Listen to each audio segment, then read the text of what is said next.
তারপরে ঢুকে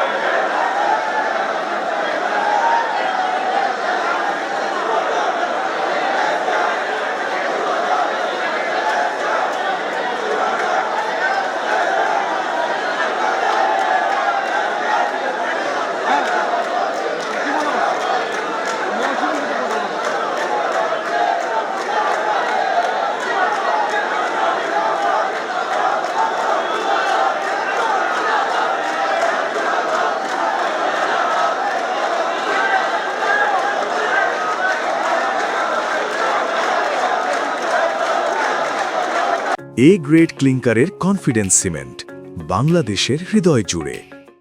বাংলাদেশ জাতীয়তাবাদী যুবদলের কার্যনির্বাহী পরিষদের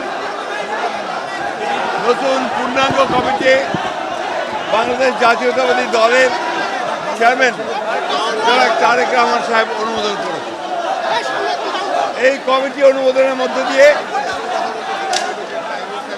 বাংলাদেশ জাতীয়তাবাদী যুবদল একটি নতুন করে যুবদলকে সংগঠিত করা সারা দেশে এবং বর্তমানে মাননীয় প্রধানমন্ত্রী জনাব তারেক রহমানের নতুন বাংলাদেশ, সবার আগে বাংলাদেশ গড়ে তুলবার যে লক্ষ্য, যে ভিশন, সেটাকে বাস্তবায়িত করার লক্ষ্যে যুবদল একটা অত্যন্ত ইতিবাচক ভূমিকা পালন করতে পারবে বলে আমি বিশ্বাস করি।